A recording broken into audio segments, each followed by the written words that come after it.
Okay, a very good afternoon from Oxford. It's 2 p.m. here, and we're going to get started on this provocative, important, always timely conversation around Brexit. My name is David Mills.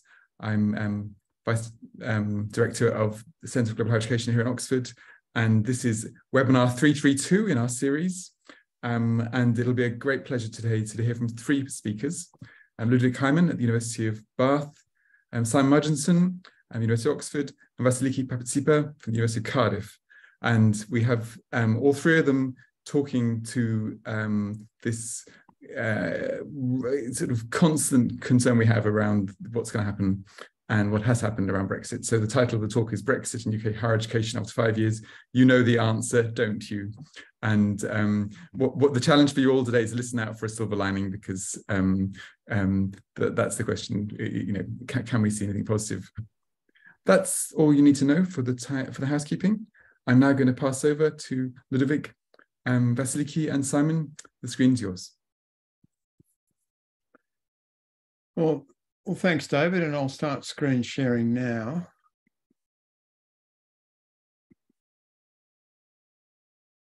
Okay, I trust everyone can see that.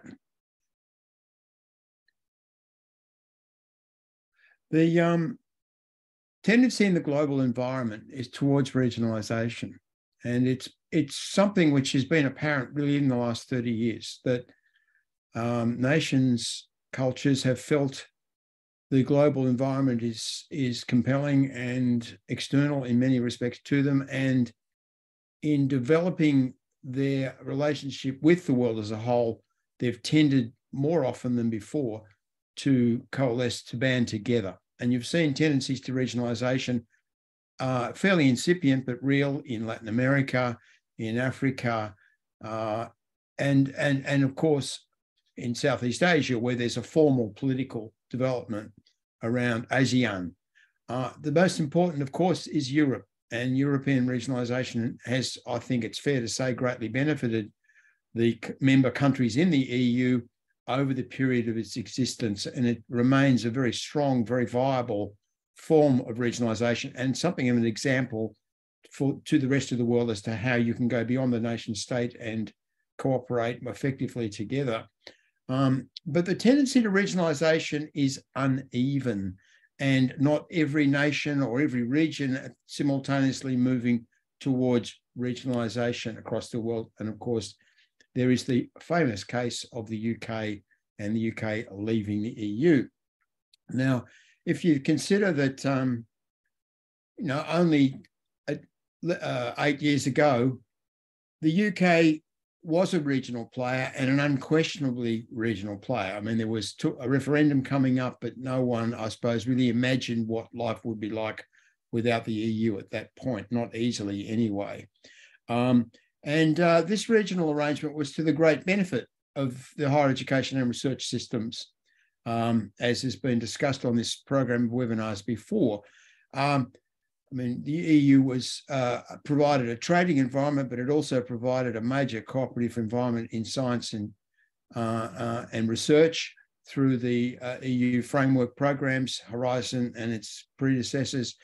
And it also provided an immense amount of student movement especially through Erasmus, the short-term mobility scheme, which we'll discuss today, as we'll discuss research. My colleagues Ludovic and Vassiliki will, in succession, talk about the Erasmus program and what's happened since that stopped in the UK, and also about Horizon and research collaboration and what's happening there.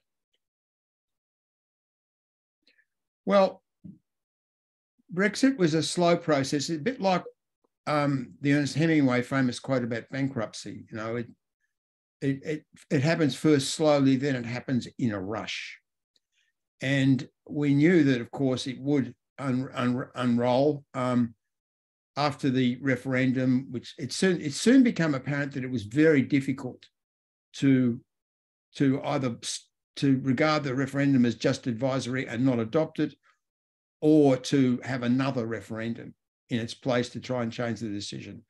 So we just watched it all slowly unfold, as it says in the slide. like a slow train crash. But then a slow train crash stage is over. We're now experiencing the cliff edge effects where everything changes suddenly. And this was very apparent when we got the data in the last couple of days from HESA on student numbers by domicile in the UK in 21-22, because that showed us that the number of people in from the EU countries enrolled in UK degree programs had dropped dramatically in 21-22. Now you can see the fall off between 2021 and 21-22, with the red bar, of course, being the most recent figures, but that doesn't really capture it. What really matters is the number of new students, number of first-year students. And there you see a dramatic fall to less than half of the level of the previous year. And of course, in 20 to 21, we saw a slight increase because people could see that they'd be having to pay full cost international student fees in the following year. In the last year of entry, 2021, they were able to enter on the old basis, paying a reduced fee, equivalent to home country fees and so on. But in the following year, it all changed. So people anticipated that moment by coming in slightly greater numbers in the 2021, but then you see suddenly the price effect kicks in. And it's not only the loss of the home country level of fee, it's also the loss of the income contingent fee repayment arrangement, so that you have to pay in the year of study instead of being able to postpone your payment until you start working, as UK students do and as EU students in UK used to do.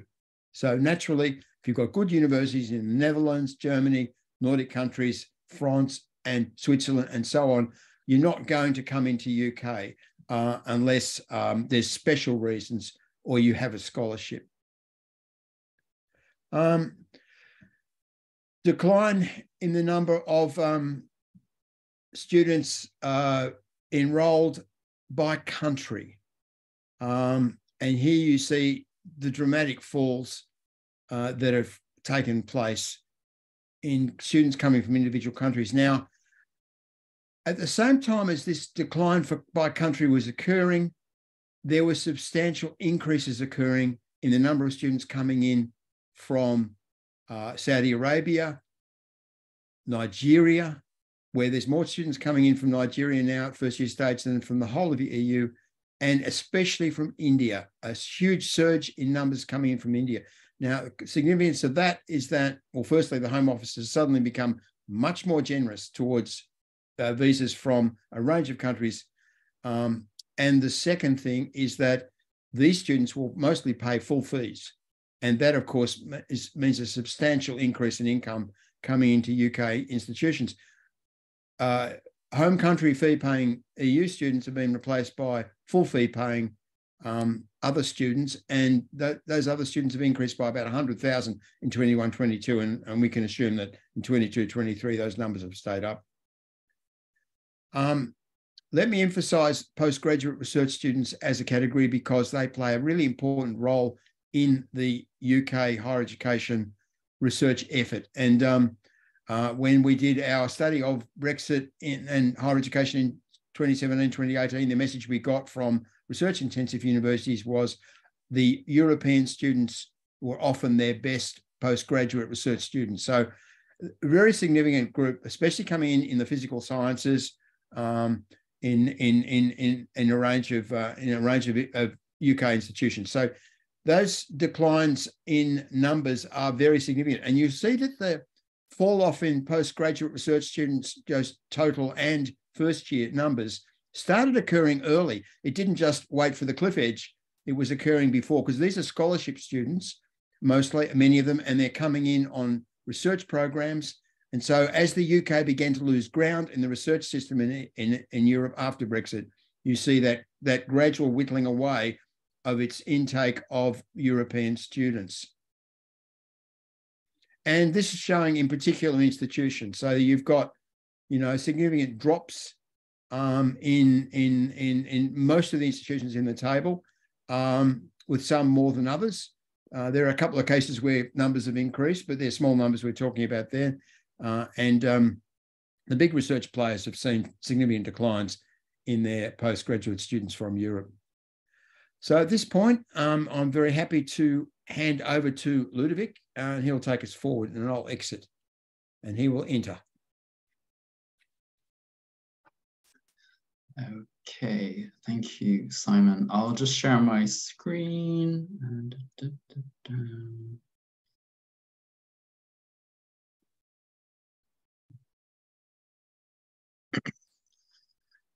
So I think, following off from what Simon just mentioned, I think we need to think about, I won't have justice to I won't have time to give justice to what EU students bring to the UK, but I just want to have a few talking points that might bring interesting reflections and discussion. But, why do EU students matter? First of all, you have to think of the added diversity on campuses. EU students are generally of high caliber students.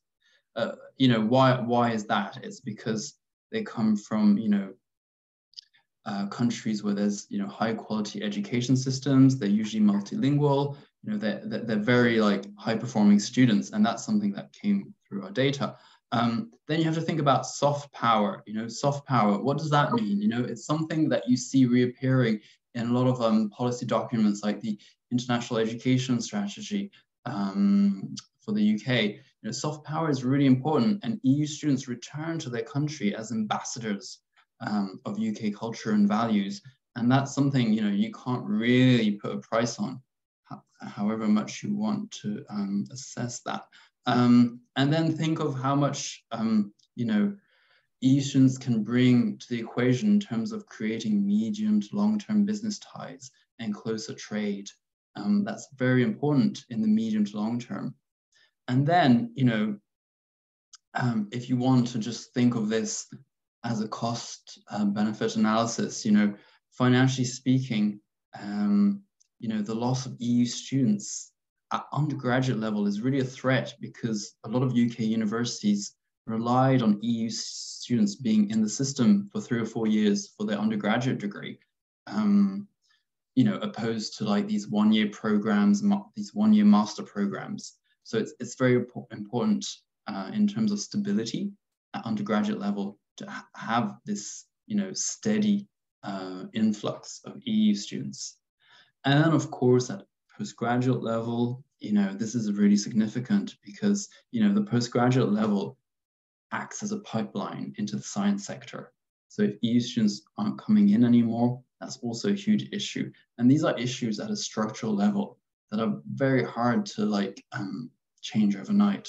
So that's just something I wanted to show or reinforce. But then, this is a table that's been actually compiled by Kleibert very recently. And it just shows you, the institutions, and there's been many tables like this done before, but this one's really good in the sense that it gives you a broader sense of numbers in absolute terms and ratios, because that's very important. Sometimes we get lost in big numbers, but then, you have to think in terms of ratio, what that means. And obviously, UCL, University College London, is the institution that has the most, or has enrolled the most EU students. But, ultimately down the road, it's probably not the institution that's going to be the most affected by Brexit. But it's important to keep in mind, total numbers, shares, what that means in terms of tuition fees, and what tuition fees represent, the income collected from tuition fees, what that represents in terms of overall income.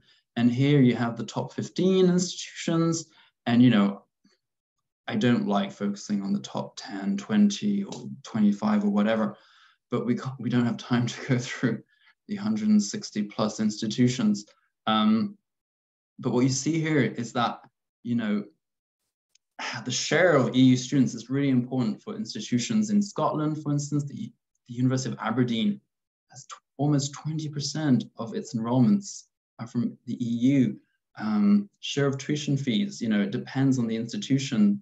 But again, here you have the University of Westminster at 8.6% of its total income comes from EU tuition fees. And actually, I didn't include it here because it would have just been too much. But if you go just to row 17, 18, 19, you get institutions that depend on more than 10% of the total income from EU student fees. So that's really important to keep in mind if you're really interested in the cost benefit analysis and the accountancy measures. But going beyond that, you have to think of mobility under two different aspects. There's two dimensions to mobility in the UK, or at least there were until 2020. So first, there's commercial international education, imperative, which targets lucrative markets in the world.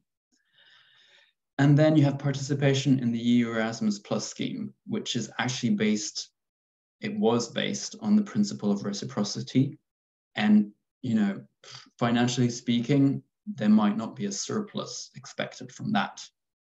And then when you reach the end of 2020, after a couple of years of negotiations, you can see how, that reality in terms of finances has trickled down to the higher levels of politics, with Boris Johnson saying, well, the UK is actually a massive net contributor to the continent's higher education economy, because over the last decades, we had so many EU nationals, which has been a wonderful thing, but our arrangements mean the UK exchequer more or less loses out on the deal. So here you have it, at the end of the day, it's, maths that will, decide, are we losing out? Are we making money out of this scheme? No, so let's quit. So you have these two strands or two approaches to cross-border mobility, which are, okay, let's recruit students and charge them as much as we can, or, mobility schemes that usually come with tuition fee waivers and students coming in pay home fees, their home fees. So that's something really important to keep in mind from the previous slide, because those numbers were made up of mostly, from both types of students coming in, being recruited for the whole degree, or students coming in for just a semester or a year. So that's something really important to keep in mind, because, when you think of it now, and if you want to guess which one has disappeared, it's obviously the second one. So yeah, that's just something to keep in mind. And when you think of Erasmus Plus, I've read a lot of, articles in the media, and they always say, oh, it's a shame we've lost this mobility exchange program. But Erasmus Plus is so much more than just, mobility between higher education institutions. Erasmus Plus has a budget of 26.2 billion for the next 7-year program, which started, well, I'm saying next, but it started in 2021. It's huge, and that's almost double the budget it had in 2014, 2020. So that's really something to keep in mind, that Erasmus Plus is not just about mobility between higher education institutions. It covers cooperation in terms of vocational education and training, school education, adult education, youth and sport. And there's a lot of different focuses. So social inclusion is really important. The green and digital transitions are really, really important to the program. And also, and something that's sometimes forgotten, is young people's participation in democratic life. So these are really core focus points to the Erasmus Plus program. And then again, something that's quite forgotten about is that there's 24 official languages in the EU, and many other regional languages that have the status of official language in their countries. So there's these mobility activities are supported by language learning opportunities via the Erasmus Plus online language support tool. And that's hugely important because, as we know, employers really value language skills and the sort of transferable skills students can demonstrate through being fluent in another language. And that's something I'll get back to in a few slides. So yeah, this is just a broad overview of the 3 key actions that are part of Erasmus Plus, and that most people wouldn't be really aware of, because it's always focusing on mobility of higher education learners. But that's just, you know, one subsection of key action 1. It's an important one, it's very important, but there's so many other ones, you know. I mean, I don't have time to go through them all, but for instance, here, Discover EU, that's targeted at 18-year-olds, you know, who are just at the end of secondary school. It's giving them the opportunity to travel throughout Europe and to travel sustainably. So, you know, making sure that they're, you know, using trains, aware of the climate change implications of this. So there's this, there are these really targeted actions focusing on, you know, making citizens aware of the global issues that they will face in a couple of years or now. You get key action 2, cooperation among organization and institutions. The European Universities Initiative, Erasmus Mundus, Erasmus Plus teaching academies, so many of these actions that are financed and supported by the European Commission, and for which nowadays, you know, UK universities are probably no longer eligible for. So, you know, and something very important too that I would like to mention here is capacity building. You know, capacity building in the field of higher education. This is targeted mostly at third countries. You know, that's something that's hugely important. And again, the European Commission is providing funds for this. But, you know, the UK won't be part of this conversation.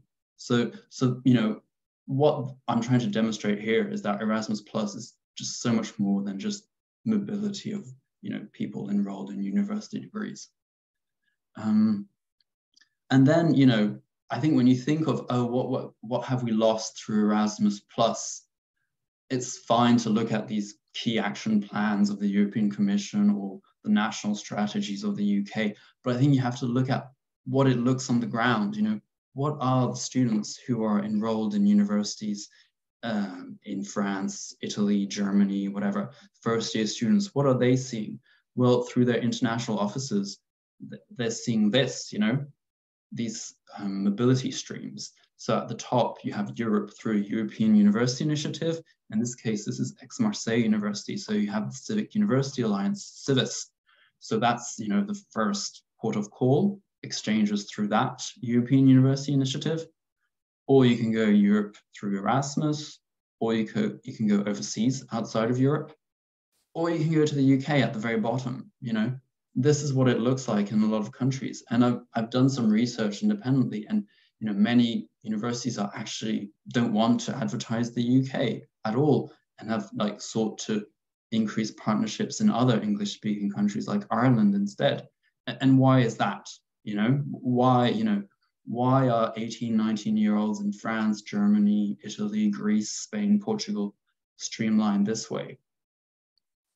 Well, you know, when you click on that UK tab, you'll be like, oh, warning, visa application fee, 348 pounds, and you also have to score 70 points in your visa application. Immigration health surcharge, 470 pounds per year. You won't be eligible for the Erasmus grant, which is, you know, between 370 euro to 540 euro per month. So over like a 1-year mobility, you can calculate that. If you're going to London, you also have to prove that you have financial support of up to £1,334 per month.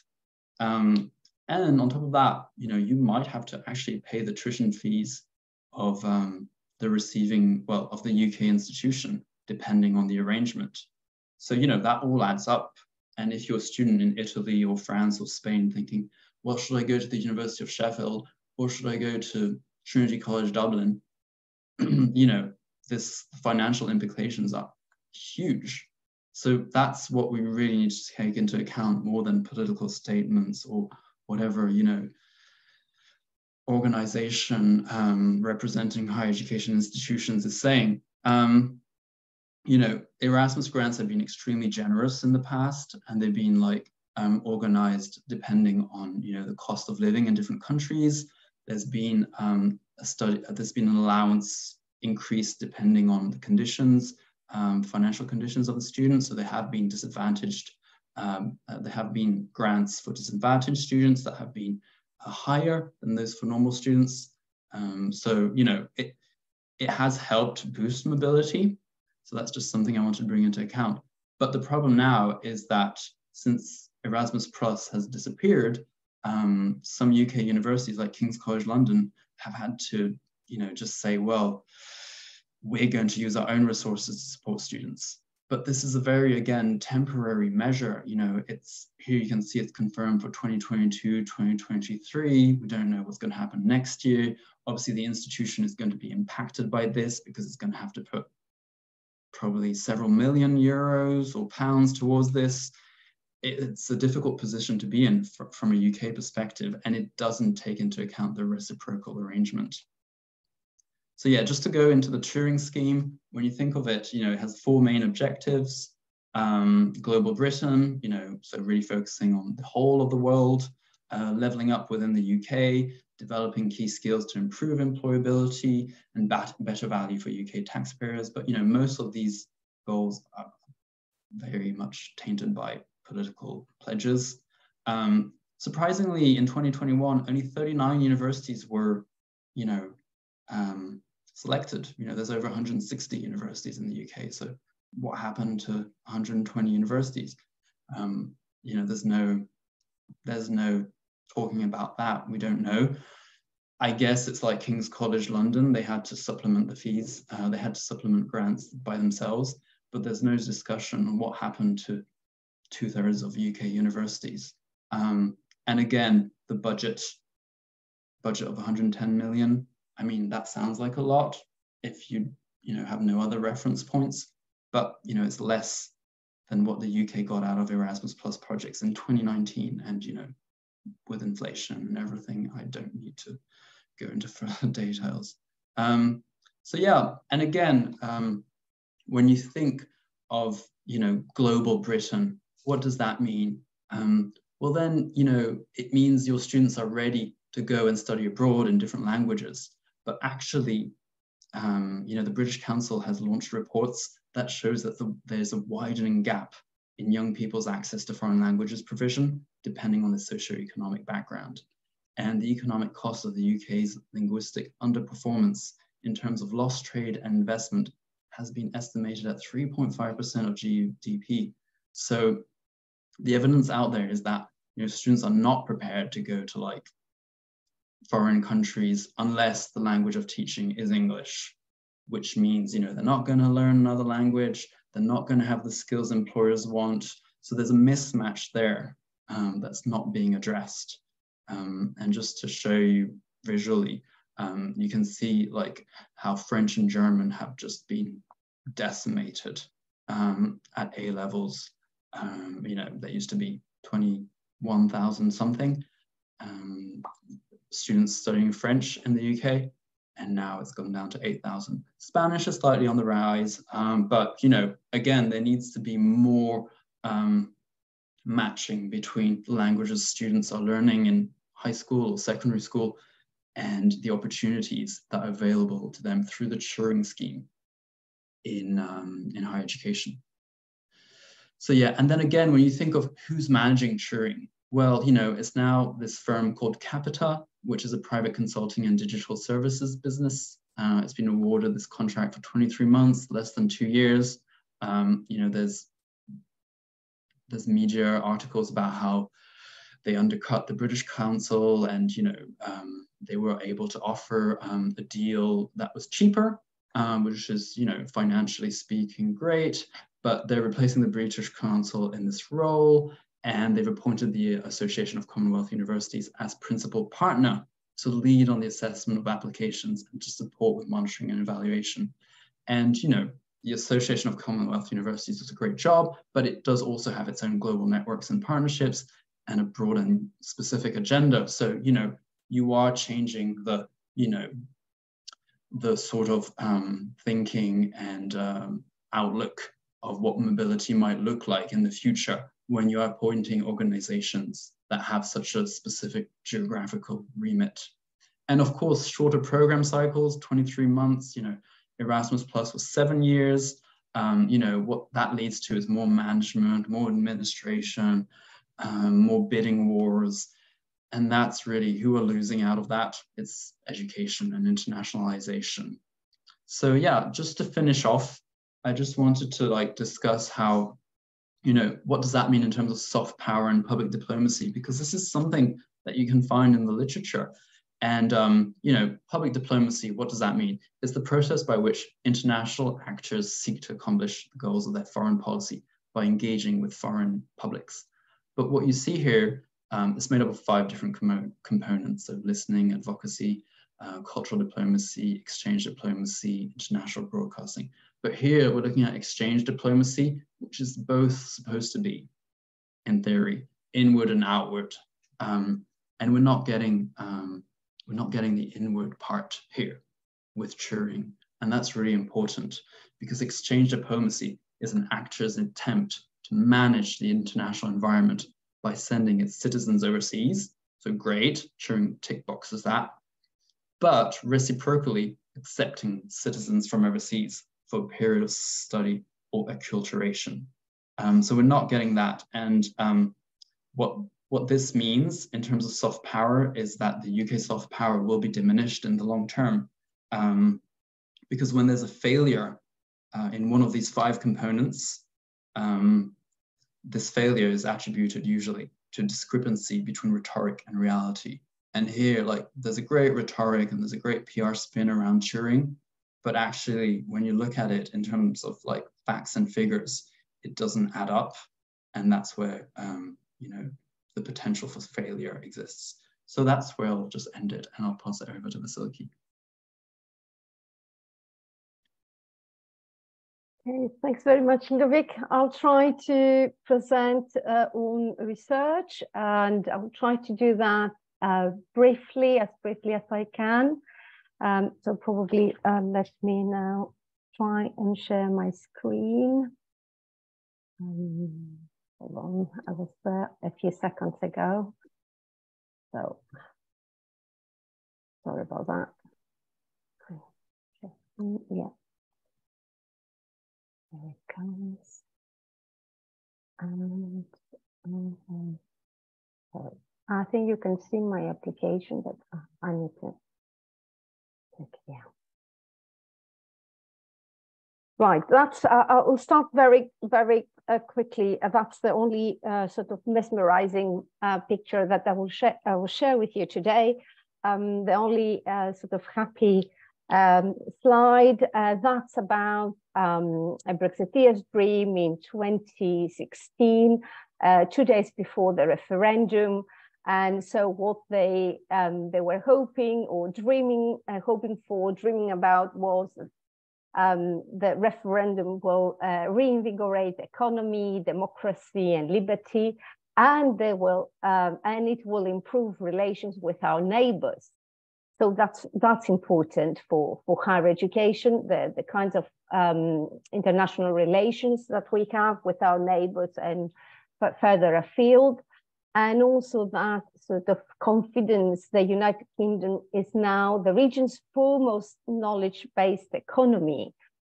Surely, if we're talking about the knowledge-based economy, we'll have to consider what is happening with research and our universities. He also made a sort of formidable prediction, like all the industries to have revived as energy prices have fallen back to global levels. So I think now we can move to more serious stuff. I want, again, very quickly to say that that take back control for the university sector didn't mean the same things. It actually meant unwelcome national limits on what they could do, a risk to their international reputation, a fear that those sort of promised global scale-free networks wouldn't happen, and instead Britain would be seen as a country deciding to retreat and to appear more insular. So Simon did mention our research in 2017 and 18 And this idea of insularity is really very striking. And it was kind of creating a dissonance with how academics perceive themselves and the role that they see UK universities having. So clearly the Leave campaign saw research and higher education as a policy issue, and they argued that EU collaborations were hindering the UK from attaining that sort of global leader status, and Brexit would provide more international opportunities. So let me move that in case it kind of disturbs. What happened? I mean, I won't go through all numbers, but it is, we now have the initial sort of assessment of how the UK participation, the grants that they have, universities have been receiving, and it is evident that there is a declining success in EU Horizon funding, not only, and at the same time, in parallel, there is also a decreased participation in terms of how many times, how many people, how many institutions, how many projects. And of course, the coordination has clearly dropped because no one would take the risk to have a UK organization as a coordinator with all these worries around access to the EU Horizon frameworks. So between 2017 and 20, we know that UK participation dropped to 5th place behind Germany, France, Spain, and Italy.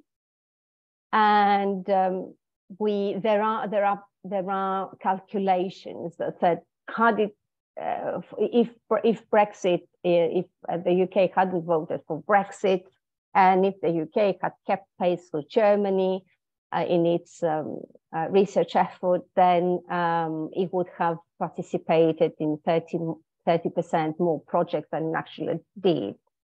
So there are calculations about the loss of income, grant income, and clearly, I think we had some newer data that was published yesterday, and we know that now the UK its participation has fallen by half in the new Horizon Europe compared to Horizon 2020, and we have those universities, Oxford.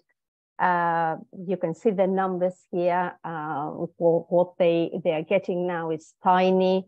So Oxford, 2 million currently from Horizon Europe, whereas Cambridge hasn't received anything. I got these facts yesterday, so or the day before. Okay, so where is my next slide? Oh, sorry, here it comes.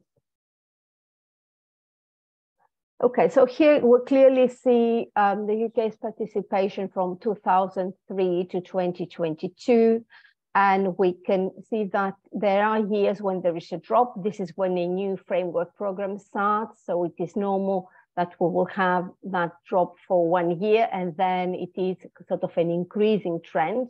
And clearly now you can see that from 2000, it peaked in 2015, from 2016 onwards, it is decreasing. And here is the place of the UK. So in Horizon 2020, earlier I said it was second before Germany. This is now for the whole Horizon 2020, and it is actually third.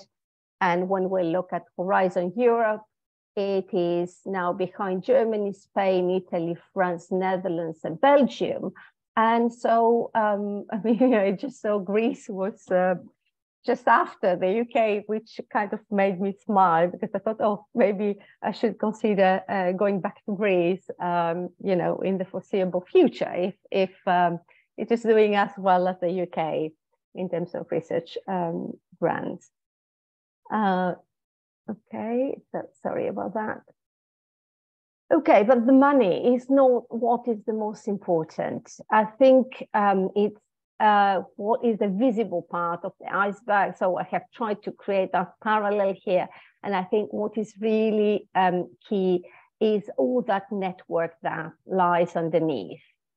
And here is it's a network diagram that was that we can find in European Commission evaluation from 2017, and we can clearly see the UK being the most central sort of partner. I think what is also important, because there has been this argument that is just EU focused and is so sort of limited, and it creates those preferential links with only a narrow set of neighbors, whereas we need to be truly global and international.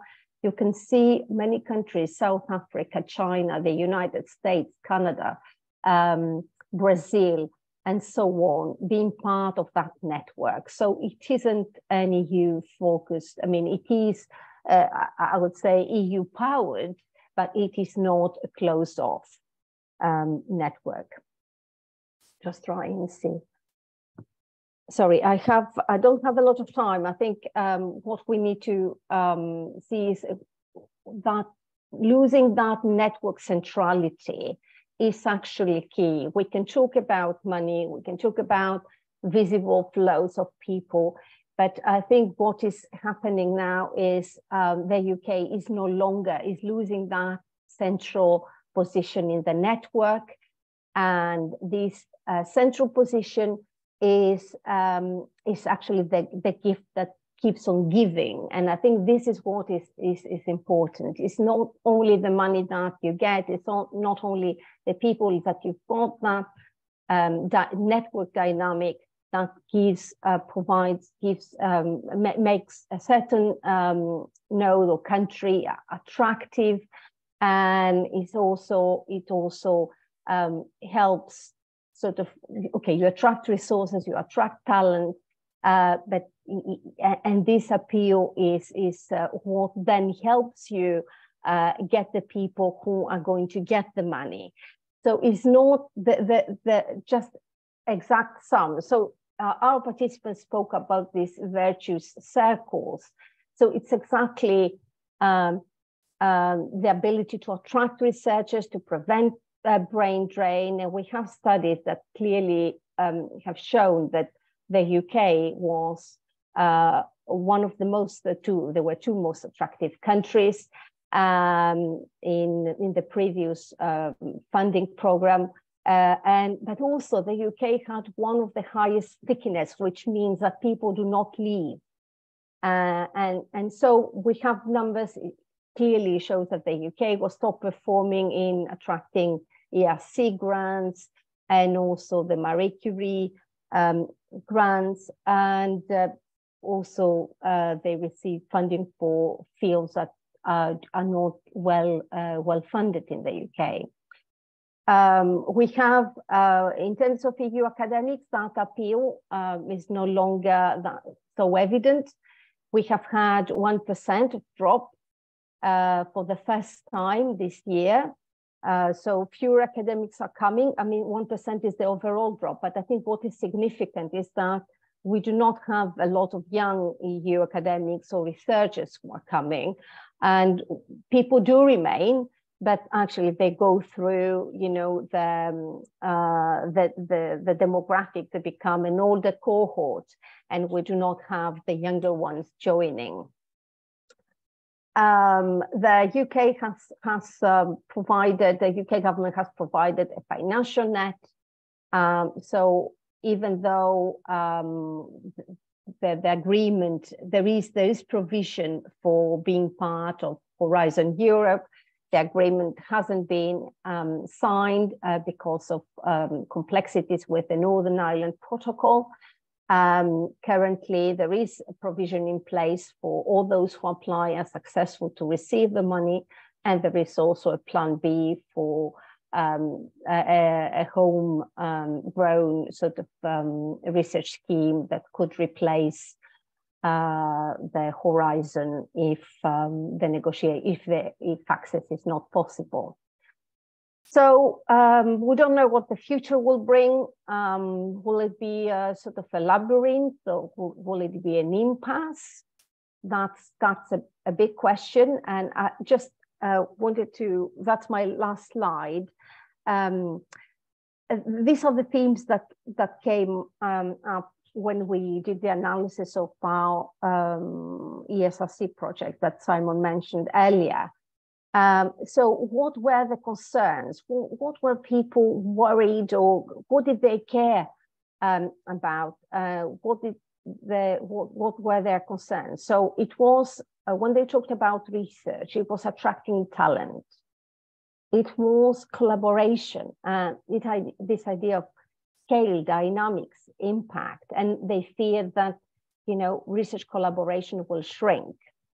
And it was also giving up on EU research leadership, and then being aware that you have to be in to win it, actually, that once you go to the sides, then you kind of lose that centrality, and then everything there are many consequences and implications from there. So I'll have to stop here because I know that you have questions. Thanks very much for listening, and I'm happy to take questions later with Simon and Ludovic. Thanks.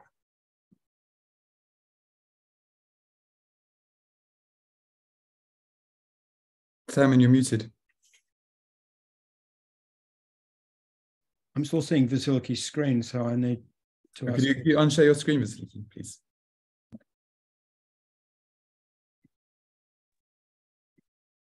Great, thank you. Good, thanks, Vassiliki. Colleagues, you'll remember perhaps my webinar about space and scale, and the great quote from Doreen Massey, if time unfolds as change, then space unfolds as interaction. Well, I think the reverse also applies. As we break interaction with Europe, over time, we vacate the space, which is the imagine and practice space of European higher education and science. And increasingly, the European space is no longer seen by us, even in higher education, which has been so well connected. And history shows us that internationalization in a world of nation states can never be taken for granted, that it's reversible under some circumstances, and it's so easy to fall back into parochialism. I mean, is there a way of reascending to the EU? I mean, is there a way back into Europe for UK higher education and research? It seems to me that overwhelmingly, this is the strategic imperative. This is what we should be talking about. How do we work our way back into the European space as a respected partner? Well, time and the machinations and adventures of national politics and geopolitics will tell whether we get back in. But I would leave on this note, which I think is an optimistic note. We cannot foretell the future. It may turn better than the immediate past has been. We may find that there is a significant critical mass of people who want to restore these relationships and move quicker than expected to doing so. Well, let's hope so. Thanks, David, for chairing today. I'll stop my screen share now. Great. I didn't think you'd even try and end with a positive note, but it was one of the optimism of the will over the pessimism of the intellect. So thank you very much, all three of you. That was a really excellent evidence-based, up-to-date, yesterday's postings from Research News. Yes, of course, there's uncertainties, but I mean, the data is pretty devastating in terms of student numbers and Horizon funding. So we have some questions. I mean, I will just add a little comment that one thought that occurs to me as I was listening to that is that 100 years ago, Britain was positioned within what the historian Tamsin Peach calls an empire of scholars, where it was in the centre of a nexus of the centrality of flows between Australia, Canada, and New Zealand. The one worry here, of course, is that being excluded from Europe, the fantasy was to rebuild that sort of empire. And what happens there is a question not of parochialism, but of a challenge of trying to rebuild something which was very unequal and very unequally structured. So yes, the question of how we build equal relationships with, say, colleagues in Nigeria would be an interesting one to explore. I'm going to go straight to questions. Nadia, do you want to come in with a question about language learning? Yes, thank you. I've got already some comments here, and I will read, of course, the documents. Yes, thank you very much, Jamie, and some other people.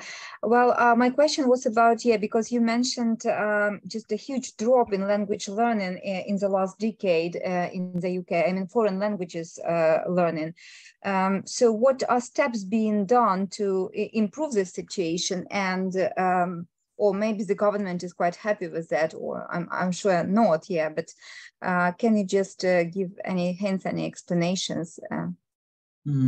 Yeah, thank you, Nadia. Well, language learning, obviously starts much earlier than at university level. It starts in secondary schools and before that. So that wasn't really the focus of our research, but it's true that, the government did make a decision to make languages or language learning optional at key stage 4 from 2004. So the fact that it became optional was an issue. And then because of so much pressure in terms of points to get into different universities, get the right number of points UCAS tariff to get into the university of your choice. Sometimes, students shy away from languages. And I guess the bigger picture here is that if you're going to advocate for a global Britain exchange scheme that's going beyond Europe, you have to make sure that you're educating students before university in languages that they may need to, develop mastery in before they, go there. Unless what actually will happen in reality is that the Turing scheme will ultimately, be just about going to English-speaking destinations. So there, I think the importance there was to check whether the rhetoric of global Britain matched the language aptitude or capability of students. And for now, it doesn't really look like that's the case. And what's even more alarming is that, the British Council has, demonstrated that the gap is even wider in terms of socioeconomic backgrounds. So if you're promoting a global scheme that is primarily for disadvantaged students, and those disadvantaged students don't have access to language skills, how is that going to happen outside of an English-speaking medium? Thank you so much. Okay, I'm aware we haven't got that long, and we have three excellent questions. So I'm actually going to ask each of them if they wouldn't mind sort of summarising the most important part of their questions. First of all, Yuyan He has asks a really important question around what universities are doing.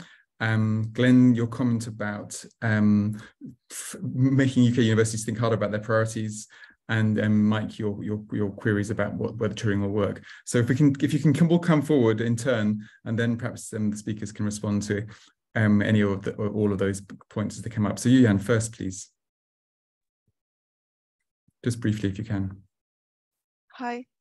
Hi. Hi, thank you for noting my questions. And I'm very grateful for the feedback about the Turing scheme. However, I'm still very interested in what are the individual level efforts. Are there any individual universities? Are there creating reciprocal arrangements with the European universities? Thank you very much. Great, thank you for being so brief. Brilliant. Glenn, you ask a more searching long-term question. You're muted. Sorry. You'll need to start again. You're muted, Glenn. I've been really stimulated, if you will, and motivated to get into thinking about the long-term impacts. What was really presented were the short-term, the immediate, impacts, and that coupled with the impacts of COVID and all of that stuff. But I think, all right, and correct me if I'm wrong, this is an excellent scenario or a setting for United Kingdom to emerge into a more exclusive and purposive, priority-driven international education platform. What we are going to do is to really not deal with the non-essentials and get into really what are the priorities. Now, I know that British education has been known for its standard, its research and all of that stuff, but innovation, is something that might result from this. When you confront competition, then you tend to scale up your strategy into innovation. Okay. And I just want to know what our panelists think about my standpoint here. Thank you. Okay, so the necessity and invention question. Mike, you have a EU flag next to you, so you might be revealing your sympathies. Your turn. As if by magic. Just very quickly, I mean, I think the politics in the UK are going to be interesting in terms of what do we next do about this. I think freedom of movement has become a bugbear for a lot of people, but I think there's a lot more we could do with a scheme like Turing to make it much more possible for students to have a meaningful experience in Europe that they used to have with Erasmus, and that will need some change, because otherwise I think we are going to end up with kind of educational tourism out of Turing, that people are going to have 2 weeks sightseeing somewhere and then they're going to come back. That's nice, but I think if we want to have that meaningful engagement, we're going to need people on year abroad, and at the moment you have to push a rock up a very steep hill in order to get yourself into a European country, and I think that's going to be a struggle for us. I think it needs to be reframed and hopefully evaluated and then changed again. Great, thank you all. So if you can be brief in responses, we might just be able to squeeze Anna and Yusuf in again, but over to you, Simon, Ludovic and Vassiliki. Maybe we start with Vassiliki. Yes, thanks. I think, well, whether that will result in more competitiveness or innovation, I guess we would all like to see something positive sort of emerging, but at the same time, the feel that we got from our participants in the study was that they weren't prevented from doing that. And so it's not as if they were held back and by sort of now gaining some new freedoms, they would sort of innovate more. I think it has been really disruptive. What has been happening is disruptive, and people felt that they were also collaborating. For example, we had an engineer in laser who was himself a Chinese national. He said, you have to collaborate with people with whom you share the same technologies, you're researching the same problems. And so I don't have a response to that. I can only sort of summarize what our participants said. And there was that sense of loss of the network, and that network visibility and the network dynamics would sort of open up even more avenues. And now they're kind of it's a bit going alone. That's what I can sort of share from our work. Ludovic, do you want to pop in? Yeah, and just to answer Mike and someone else before that, Jan. I think that's a crucial problem with Turing, is that it's very, only 39 universities were selected in the first round. Obviously, most universities were therefore left out. And like I showed, King's College London has come up with, schemes of its own through their own funding. But it means the onus is on institutions to find the funding themselves. And, wealthy universities like King's College London can afford it. But what about other institutions? And I think what Mike was saying about, Turing grants, and that's something I mentioned, they're not like Erasmus Plus grants. You know, the scheme is 7 years. Now it's much shorter. You know, it's all these like cyclical reviews, which means more management, more administration, and less time for the education to like happen. And that's what we're seeing in a lot of sectors in higher education. Yeah, there's more management, there's more like reviewing, and that's where the resources are going to instead of the actual educational experience. So that's it.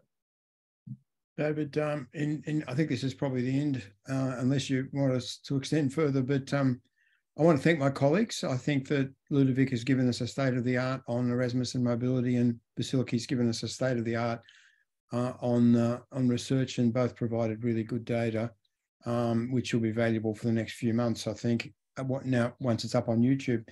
I mean, in response to the questions, I mean, I think, you know, Mike's right, of course. We need to tune Turing to make it a stronger outward mobility scheme, but we also need to restore inward mobility. The thing that worries me most is that we're losing the horizon, losing awareness of Europe, losing the imaginative sense of Europe, of the value of being in the region and what it can mean and what we can contribute collectively in the region. And it's such an important aspect of our lives up to in the last 30 years that we're losing, but it slips away unnoticed. And unless we bring those European students back in numbers, we'll forget the value of doing that. So of course, the only way to do that is to subsidise it ourselves, and to join to the funded Turing scheme, a funded inward mobility scheme at scale. I mean, it seems to me that that's the only sensible project, but it's going to be very difficult to achieve that in the framework of competitive fiscal environment. So you answered the question. Look, I think individual institutions like King's are doing things. You know, we know that Oxford's busily, you know, sustaining long-term relationships with individual universities in Europe. There are others doing that. But that's really just a drop in the ocean compared to the totality of the problem. I think people respond to relationships and incentives. Now, there's the formal relationships with Europe have been at the aggregate level, at the overall sort of state level, have been dramatically truncated. So there's lots of individual relationships, institutional relationships, but they're no longer being sustained and reproduced and increased by that overall framing. So funding, I mean, people do feel the loss of funding clearly in the research area, but they won't respond by going to another international or regional source to replace European funding. They'll look for more money internally. They'll go to national sources, and that, of course, will increase the competition for scarce resources on a purely nationally bordered basis. That is a hiding to nothing, really, because in the end, research will be taking money from research mostly to try and make that happen. So, I mean, the only substitute for Europe is going back to Europe. I mean, it seems to me that's how we do that. I know everyone's very pessimistic about that, but they're not as pessimistic as they were 3 years ago. So I think we need to start being serious about this. So I think Glenn's point about, you know, that necessity is the mother of entrepreneurship, and, you know, we'll go out there and compete harder. Compete where and with what? You know, in the end, it's a regional location is the one. And trying to pretend that we're going to go to China when China and the US are fighting each other on a massive scale, pretending that we're going to go to India as a substitute for Europe or going back to the Anglophone zone is all historical nonsense. We know that won't happen. We know it won't work that way. We know the other parties don't want it to happen that way for us. They're not going to be there to help us. But Europe was there to help us. It seems to me that's the only place where we can meaningfully build a substitute for what we've just lost. And with that, we definitely have run out of time. That was a passionate and totally justified a case for why we need to get back towards the European imaginary. Thank you very much, Simon, Ludovic, Vassiliki. You've given us a lot of great material to think with and through. I only hope you're right, Simon, that the tide is beginning to shift in way we're thinking about this. The data certainly isn't getting any better, it's getting worse, but that doesn't mean things can't change once again if the funding and possibly Northern Ireland works out. But thank you all very much for coming. It's been really great to have you all. This will be posted tomorrow. If the others want to come and join this conversation about Brexit, you're most welcome to come forward with a webinar. Next Tuesday is our next webinar, which is on legislating history, rebuilding the nation, no freedom for academics. Hope to see you all then and in many future CG webinars. For now, goodbye. Have a nice afternoon and evening. Bye. Thanks, Thank you. David. Bye-bye. Bye-bye.